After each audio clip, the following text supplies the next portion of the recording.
सौदो वापस तो करी पर पुट गाल बुध ही सौदो वापस हरगिज न थी।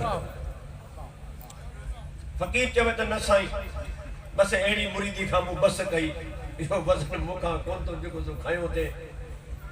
हज़रत शाह करीम गुरड़ी वारे जे खिदमत में को बई बड़ा आया जेके वो घोड़न ते हलंदा आहिनि माज़ूर उन वक्त में हींअर ताईं जाते ॿिया बि पुर्ज़ा ऐं टंगूं मिली थियूं वञनि जो ख़बर ई नथी पवे अल्हम्दुलिल्लाह। पर उन वक्त में उहे घोड़नि ते हलंदा हुआ सो उहे ॿ जेके जवान फ़क़ीर उहे शाह करीम जे ख़िदमत में आया अची अर्ज़ु कयूं त साईं का हिदायत कयो का असांखे बि यार जी राह ॾसियो जंहिंमें यार जो वस्र नसीब थिए। त शाह करीम रहमतुल्लाह अलैह फरमायो त चुप कयो ये घोड़ियूं में न फुरे छॾे सम्झो था चुप कयो ये घोड़ियूं मता तव्हां खां छोजो मंडो त तव्हांखे कयो अथसि।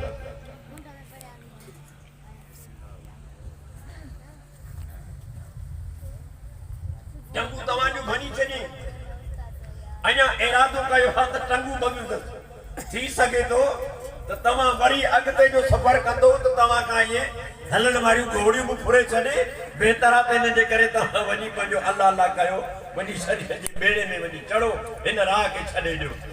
अल्लाह अकबर। त इन में के राज़ इसरार आहिनि। हज़रत शरकपुरी रहमतुल्लाह अलैह फरमाया त पुट ही सौदो मोटण जो कोन्हे को ऐं इन ॻाल्हि तां लही वञ। पर फ़क़ीर जेको सो पको सौदो करे आयो चई त मां ईअं ख़ाली न मोटंदुसि ऐं बुज़ुर्ग खे सताईंदो रहियो त उन बुज़ुर्ग खे पंहिंजे उहा कैफ़ियत आई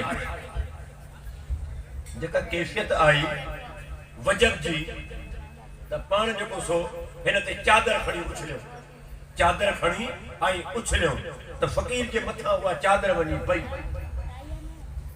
फ़क़ीर ख़ामोश थी वियो।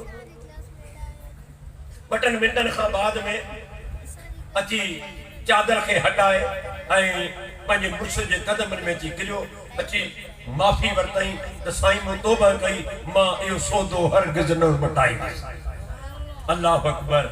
न मोटाईंदुसि बसि मूंखे महिरबानी करे मूंखे अलॻि न कयो जुदा न कयो।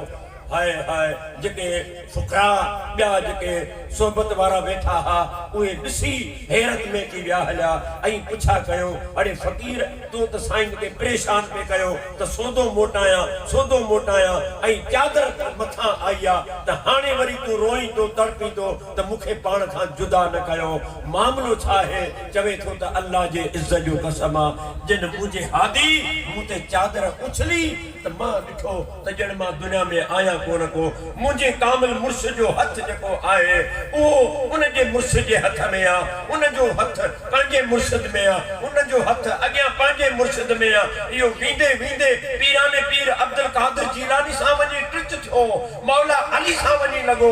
मौला अली जी ज़ात जो हथ मुस्तफ़ा जे हथ में हथ हो मुस्तफ़ा जो हथ उन करीम रब जे हथ में हथ हो। इन जे करे मूं ॾिठो आहे मां तौबा कई आहे त ही जेको ताल्लुक़ आहे ही दुनिया जो ताल्लुक़ कोन्हे को ही उन करीम रब जो ताल्लुक़ जुड़ियल आहे।